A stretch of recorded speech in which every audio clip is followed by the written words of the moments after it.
A ordem do dia de hoje vai discutir as dúvidas na reforma trabalhista, que ainda tem várias regras sem regulamentação.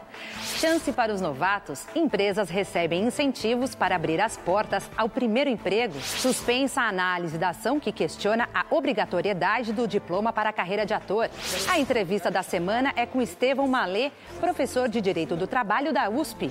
E a maior exposição ao ar livre do mundo destaca a 4ª Revolução Industrial. Tudo isso e muito mais a partir de agora no Ordem do Dia, programa que une a TV Cultura e a OAB São Paulo.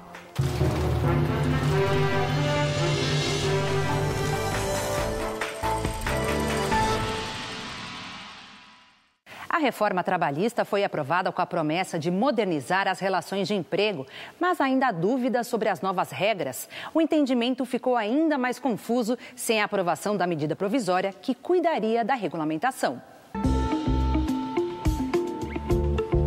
Este restaurante em São Paulo tem 30 funcionários. Poderia ser bem mais. A intenção de variar o número de trabalhadores conforme o movimento esbarrou na falta de confiança nas novas leis trabalhistas, em vigor desde novembro.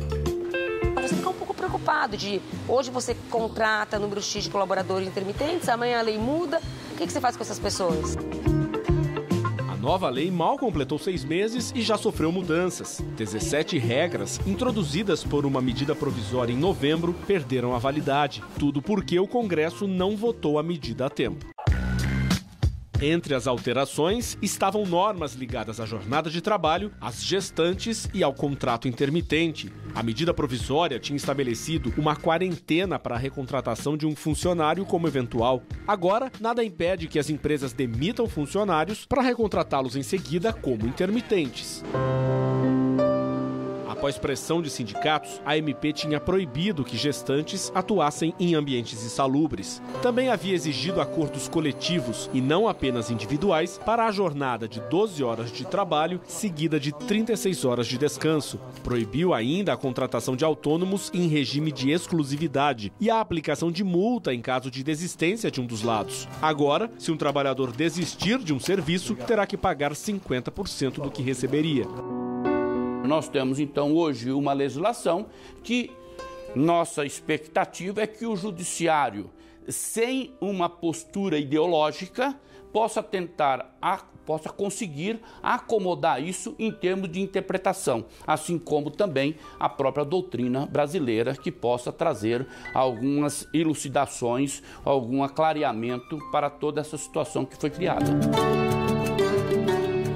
Sem a MP, o governo fez uma portaria na semana passada com normas para o trabalhador intermitente. O texto exige que o contrato, por escrito, tenha os dados da empresa e do trabalhador, local e data limite para o pagamento, que não poderá ser menor que a diária do salário mínimo. O funcionário também não poderá receber menos que os colegas da mesma função. Um acordo entre as partes poderá estabelecer o direito a férias. O fim da medida provisória afetou diretamente uma categoria profissional, a dos garçons. É que a chamada Lei da Gorjeta, em vigor há pouco mais de um ano e que não tinha sido contemplada pela reforma, havia ganhado novas regras justamente com a MP. Sem estas regras, não há mais necessidade da gorjeta ser contabilizada no pagamento do garçom com recolhimento de impostos. A medida provisória previa ainda que os estabelecimentos ficassem com até 33% do valor e colocassem na carteira de trabalho o salário fixo e a média das gorjetas dos últimos 12 meses. Acabou não sendo legal para nós, né, assim, da área, né, que acabam recebendo menos e isso afeta diretamente, né, na renda familiar da gente. Outro ponto polêmico tratado pela MP era a validade da reforma. O texto editado pelo governo estabelecia que a nova lei era aplicada a todos os trabalhadores, inclusive quem já tinha contrato antigo. Agora, a aplicação da reforma volta a causar dúvida. Este mês, o Ministério do Trabalho publicou um parecer da Advocacia Geral da União, determinando que a reforma trabalhista vale para todos os contratos. Mas o parecer foi contestado pela Associação Nacional dos Magistrados do Trabalho. A entidade manifestou que as decisões dos tribunais darão a resposta sobre a validade das novas regras. no âmbito do direito processual do trabalho, a nova regra começa a partir do momento que ela entrou em vigência. Então não vai, evidentemente, vai ter reflexo nos atos praticados a partir dali. No que diz respeito ao direito propriamente dito daquilo que foi contratado, não se pode retroagir. Este é o princípio básico. Agora, até por uma questão de segurança jurídica. A reforma trabalhista enfrenta ainda problemas na justiça. Vários sindicatos conseguiram decisões provisórias para restabelecer a cobrança da contribuição sindical, extinta pela nova lei. Além disso, 17 ações no Supremo Tribunal Federal pedem a volta do imposto sindical. Uma outra ação no Supremo, movida pela Procuradoria-Geral da República, questiona a constitucionalidade do pagamento das custas do processo pelo trabalhador. Para a Procuradoria, a medida representa um obstáculo para que pessoas mais pobres recorram à justiça. Desde que entrou em vigor em novembro, a reforma derrubou o número de processos trabalhistas. Um levantamento do Tribunal Superior do Trabalho indicou que 147 mil novos processos deram entrada em março deste ano, 44% a menos que no mesmo mês do ano passado. Uma súmula do TST estabelece que o trabalhador só deve ser cobrado pela ação a partir da reforma. Porque o trabalhador vai ficar receoso em, de repente, propor uma ação e, ao invés dele não conseguir provar o seu direito, ele ainda ser condenado a ter que pagar o honorário da parte contrária. Então, a rigor, essa é uma estratégia que a lei utilizou para inibir a liberdade de ação. Agora, na realidade, tem muitos que argumentam no sentido de que foi importante isso para também não ficar um mercado de peixe, vamos dizer assim, onde todo mundo requer tudo, de repente até inventando suposto direito, e depois chega lá na hora, vai na expectativa de fazer um acordo. Por outro lado, o empregador tem todo um trabalho e todo um custo de contratação de advogado, de levar testemunha para provar aquilo que já está claro que não existe. Então, isso realmente veio moralizar. Veja a seguir a lei do aprendiz que incentiva a empresa a oferecer o primeiro emprego. Voltamos rapidinho.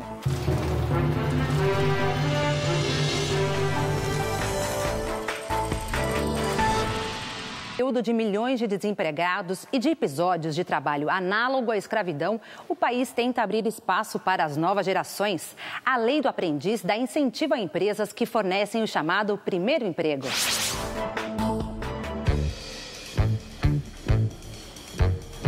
Quem disse que adolescentes não podem trabalhar? Aos 17 anos, o Matheus está no segundo programa de aprendizagem. Entrou há 8 meses nesta organização, responsável justamente pela colocação de jovens no mercado de trabalho. Aqui eu trabalho mais com as redes sociais, com comunicação, mexo nos murais, onde a pessoa de criação de design faz cartazes, comemorandos. A Constituição permite o trabalho dos 14 aos 16 anos na condição de aprendiz. A atividade ganhou até uma lei específica no ano 2000, que deu origem ao programa Jovem Aprendiz. A chamada Lei da Aprendizagem beneficia adolescentes e jovens de 14 a 24 anos. Para companhias de médio e grande porte, a contratação de aprendizes é um dever. Eles devem ocupar de 5 a 15% das vagas do quadro de funcionários. Os contratos não podem passar de 2 anos, com carga máxima de 6 horas por dia. Cursos de capacitação profissional fazem parte do programa. Para participar, é preciso estar no ensino médio ou ter concluído a educação básica. Com a lei, mais de 3 milhões de pessoas de 14 a 24 anos foram admitidas como aprendizes. No ano passado, foram quase 387 mil contratações. De olho no futuro, o Matheus viu o programa como uma oportunidade de aprender. E são muitas lições. Se você me visse no primeiro ano do ensino médio, não seria outra pessoa. Foi uma mudança, eu posso dizer, extraordinária, porque mudou totalmente meu profissional quanto pessoal, uma forma de falar e a forma de respeitar também.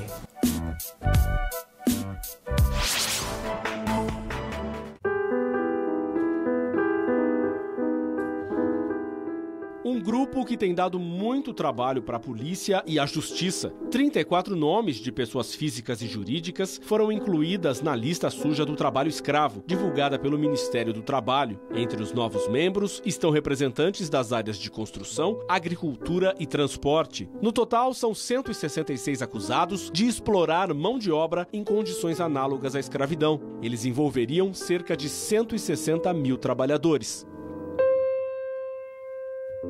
Punições, nós temos várias, né? Várias previstas no próprio Código Penal que determinam até a prisão daqueles que estabelecem ou que se apropriam indevidamente do trabalho das pessoas em condição análoga de escravo.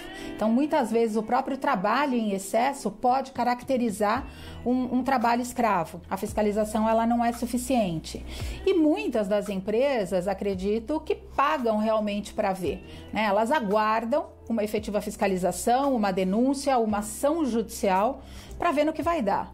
E muitas vezes, infelizmente, o processo é demorado, as punições são demoradas, as multas, né, são demoradas, o próprio pagamento para os trabalhadores também pode demorar. Por lei, são consideradas análogas à escravidão condições de jornada exaustiva, ambiente degradante, submissão a trabalho forçado e restrição da locomoção em razão de dívida com o empregador. A situação é prevista no artigo 149 do Código Penal, com pena de 2 a 8 anos de reclusão e multa. A mesma punição é aplicada a quem mantém vigilância ostensiva no local de trabalho ou retém documentos ou objetos pessoais do trabalhador para mantê-lo no lugar de trabalho. Os setores em que o problema é mais comum são o agronegócio, construção civil e têxtil. A empresa é sempre responsável quando ela terceiriza uma atividade. Eu sempre digo que a empresa que terceiriza, ela deve fiscalizar muito bem a prestadora de serviços. Porque se essa prestadora não pagar e não cumprir as suas obrigações, ela, tomadora dos serviços, ela que recebe os serviços prestados, será responsabilizada.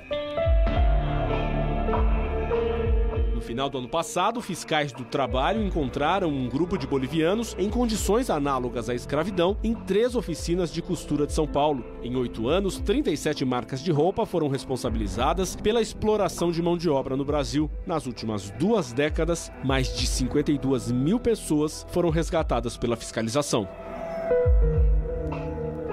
É assustador que as empresas não tenham uma consciência de pensar no próximo. Eu acho que isso é uma questão de humanidade.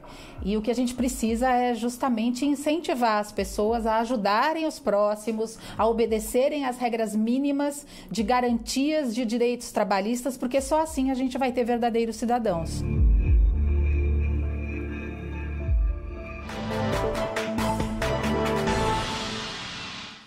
Meu nome é Rafael, gostaria de saber como é que ficou as férias com a nova lei. O partilhamento das férias, ele é algo que só pode ser feito com a concordância do empregado. Esse é o primeiro ponto. O segundo ponto relevante é que não pode haver períodos, tem que haver pelo menos um período de 14 dias nessa divisão das férias, do gozo das férias, e nenhum período pode ser inferior a 5 dias corridos.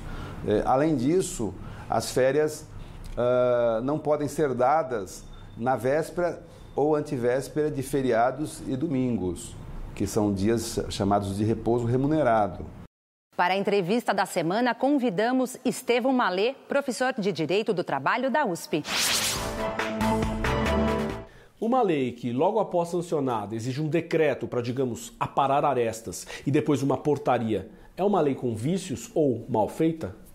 Sem dúvida, é uma lei que apresenta problemas e é também uma lei que tem uma grande abrangência. Ela trata de muitos assuntos e, de certo modo, é natural que ela exija uma regulamentação. Mas não há dúvida de que, de um lado, ela poderia ter sido mais bem feita e, de outro lado, a regulamentação poderia ter sido também mais cuidadosa. E, por que não dizer, conviria que houvesse melhor articulação entre o Poder Executivo e o Poder Legislativo para que a medida provisória que procurou resolver parte desses problemas não tivesse perdido a sua eficácia sem votação. Passados 6 meses da reforma, uma das faces mais evidentes é a queda acentuada do número de processos trabalhistas. Uma das críticas que se faz à reforma é justamente o fato dela supostamente dificultar o acesso do trabalhador à justiça, o que feriria um direito constitucional. O senhor entende que isso acontece? Eu quero, em primeiro lugar, deixar claro que o direito de acesso à justiça é mesmo fundamental, de grande importância e deve ser favorecido e facilitado. Agora, ele não significa a possibilidade de utilizar abusivamente esse direito.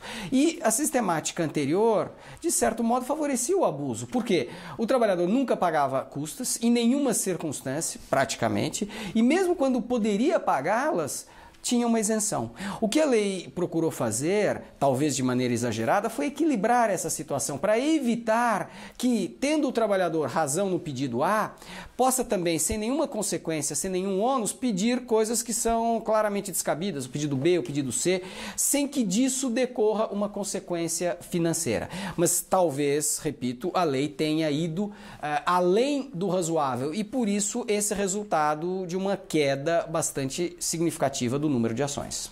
Entre os questionamentos feitos à reforma na Justiça, alguns dos mais evidentes envolvem a extinção do imposto sindical por uma lei ordinária e a cobrança de custas do trabalhador. O senhor entende que há chance de alguns destes questionamentos prosperarem? Eu creio que esses dois que foram mencionados não têm grande chance de prosperar. Relativamente às custas, é até possível que o Supremo estabeleça algumas ressalvas ou diminua o ônus financeiro que a lei procurou trazer para as ações improcedentes. Mas voltar à sistemática anterior, em que praticamente em nenhuma hipótese havia obrigação de pagamento de custas, isso me parece muito pouco provável.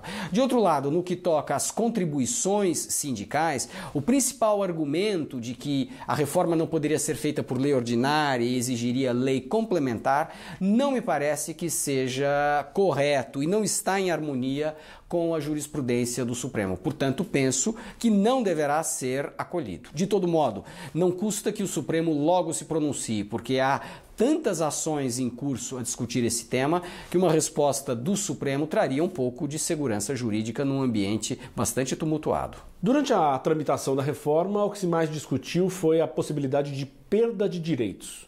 Passados 6 meses, qual é o balanço neste sentido? Que de um lado, por enquanto, não há indicação de que tenha ocorrido essa perda de direitos, mas parece, de outro lado, que a reforma não trouxe um aumento da oferta de empregos, ao menos não na proporção que se imaginava. Na verdade, a economia é uma ciência muito complexa. Se fosse tão fácil assim resolver os problemas, eles simplesmente não exigiriam. A reforma trabalhista é um passo, mas são necessários muitos outros, e nós estamos a ver isso nos dias de hoje. Reforma política, reforma tributária, reforma previdenciária, um sistema jurídico mais racional, mais equilibrado e que favoreça o investimento, o crescimento e também o emprego.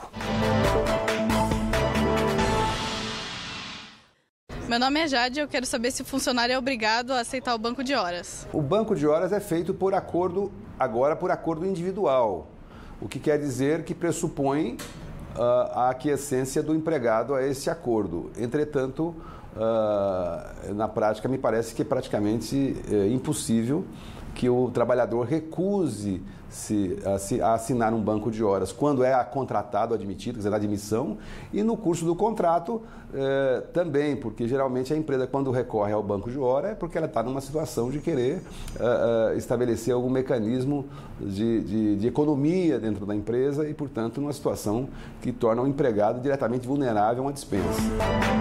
E veja em instantes, exposição ao ar livre na Avenida Paulista apresenta um olhar sobre a 4ª Revolução Industrial. Nós voltamos já.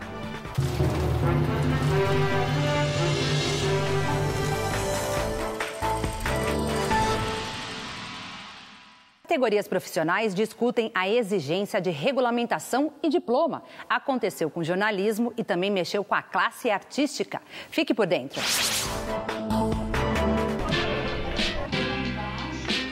No mês passado, a classe artística brasileira se mobilizou contra uma ação que estava na pauta do STF. A A ação de descumprimento de preceito fundamental 293 propunha a extinção da regulamentação da profissão de ator prevista na Lei 6.533 de 1978. A ação foi pleiteada pela Procuradoria-Geral da República. Em nota, a PGR disse que a lei e outro decreto que regulamentava a profissão eram incompatíveis com a liberdade de expressão da atividade artística e que não cabe ao Estado policiar a arte. Um grupo de artistas fez um vídeo publicado em redes sociais contra a ação. Isso é um retrocesso e quem mais perde com isso é o público. Na ocasião, os artistas receberam apoio do ministro da Cultura, Sérgio Sá Leitão, que considerou a ação injustificável. Diante da repercussão, a presidente do STF, ministra Carmen Lúcia, retirou a ação da pauta da corte. E não é a primeira vez que a justiça esteve no centro do debate sobre certificações profissionais. Em 2009, o STF decidiu que o diploma de jornalismo não era obrigatório para exercer a profissão. O tema voltou a ser debatido em 2013 no Congresso. Na ocasião, a comissão da Câmara aprovou o projeto de emenda à Constituição que prevê que o diploma de jornalismo volte a ser exigido por lei. Para ser validada, a PEC ainda precisa passar por 2 votações. Enquanto isso, o diploma de jornalismo segue não sendo obrigatório.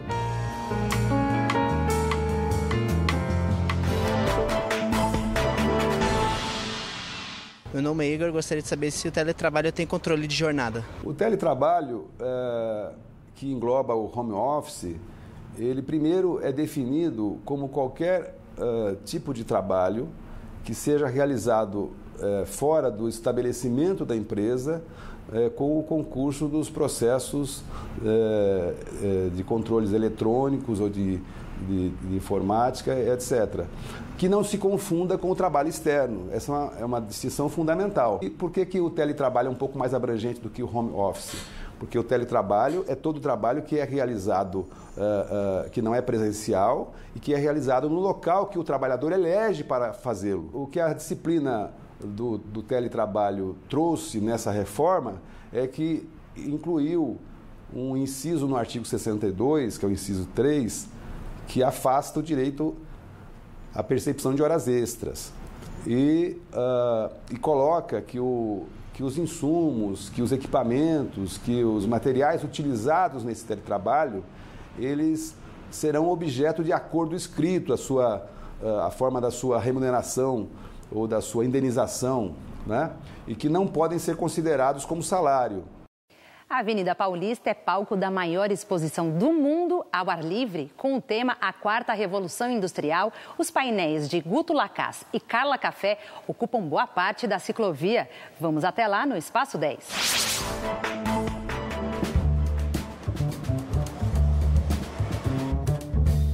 Painel As Proporções Ideais do Homem Vitruviano, uma referência ao famoso desenho de Leonardo da Vinci, ganham inteligência artificial. Em outro, antigas chaminés das fábricas viram cabos de fibra ótica. Na Avenida Símbolo de São Paulo, 30 painéis misturam ironia e humor para provocar uma reflexão sobre o futuro do trabalho. Um debate inevitável no momento em que quase 14 milhões de brasileiros estão sem emprego. É uma revolução na sociedade como um todo, né? A humanidade inteira vai mudar. Não é só uma mudança no sistema de trabalho. As relações entre os humanos, as relações todas da sociedade vão mudar profundamente. E eu acho que esse tipo de reflexão, você oferecer esse questionamento para uma exposição na avenida, é um pouco alargar esse discurso, que é um discurso que vai afetar todos nós. Todas as obras têm como foco os impactos do avanço da tecnologia e o lugar da exposição é simbólico. Os arranha-céus da Paulista abrigam escritórios de empresas e bancos atingidos pela revolução digital. A Quarta Revolução está aí, mas ainda não existe a imagem da Quarta Revolução. Então a gente optou em trabalhar com desenhos. Os quadros foram desenvolvidos por Guto Lacaz e Carla Café. Vai ser uma modificação profunda. E para entender Acho que a gente também tem que olhar um pouco o passado. Essa ideia também da exposição de recuperar algumas etapas das revoluções, porque a gente só consegue ver o futuro se a gente entender um pouco o passado, né? Promovida pela União Geral dos Trabalhadores para marcar o Dia do Trabalho, a exposição poderá ser vista até o dia 9 de junho.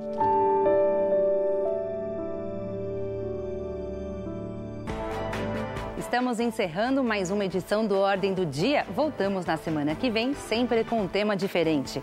A Ordem do Dia é programa da parceria entre a TV Cultura e a Ordem dos Advogados do Brasil, Seção São Paulo. Tchau, boa semana.